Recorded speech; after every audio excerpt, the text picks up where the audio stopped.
Personally, I've been in the fire service over 35 years, 33 here with Waxahachie. It is the largest volume of fire I've ever seen in my career. It was terrifying.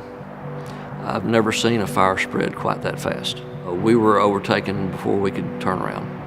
The IBCs, as one would rupture, it would get in front of the next one, weaken that one, it would rupture. It was a chain reaction of the fluid running towards us because we were on the downhill grade from the building. I personally have never seen that much fire in my life. That was the largest fire I've ever been to.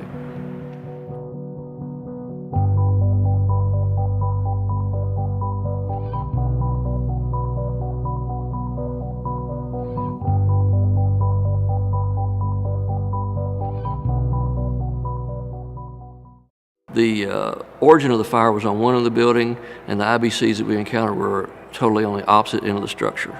And when we first noticed them failing, the ones on the lower row were not the ones that were failing initially. It was the upper ones that were failing.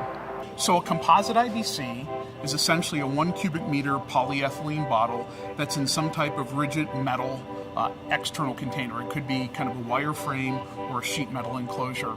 Where we have issues with some of the IBCs is the listed versus non-listed aspect of it. Small little fire starts out, melts through the plastic, brings a liquid through. Now you have a catastrophic failure of that IBC, resulting in 275 gallons of liquid on the ground right now on fire. At that point in time, it's everybody's bad day. We're going to be there for a long time trying to contain and get that fire out.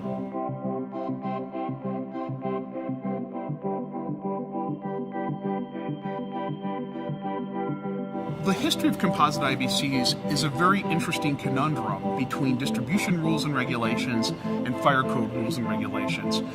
The reason that customers like this is they want efficiency in both the logistics and storage of these containers.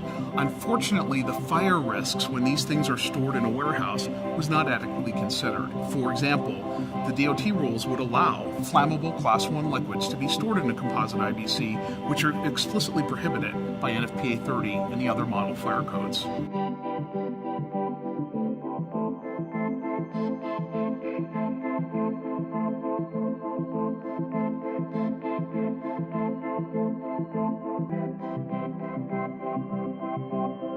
So NFPA 30 is the Flammable and Combustible Liquid Code.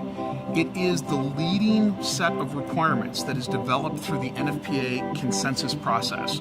Codes like NFPA 30 weren't created just for the sake of creation. It was created based off of something that may have happened in the past or something that we could foresee could happen that becomes a catastrophe.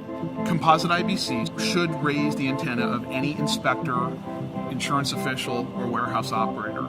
If the material in that container is a combustible liquid or a flammable liquid, we need to have particular attention to that. We don't want to be reactive, we want to be proactive in that approach. Get out there, make sure that they're using those listed containers, make sure that they're storing them correctly. When you start using those unlisted containers, you increase that risk for fire, and you got to kind of look at who you're putting at risk. It's your employees, it's your customers, and your business. And I think the one forgotten part about that is the risk you're putting firefighters in. Maybe we need to start looking at it from the beginning factor of preventing that fire in the first place to help reduce some of that risk. That means demand the right containers are being used. Make sure that those containers are approved for the chemicals that are there, and make sure that your facility is adequately structured to support the configuration that's required. That's not only for composite IBC, it's for drums and other types of containers. There are lives on the line every day. If they're doing something that is against code or violates code and have an accident, lives can be lost easily. We know that facilities that comply with that code are much less susceptible to large loss fires and other damaging events.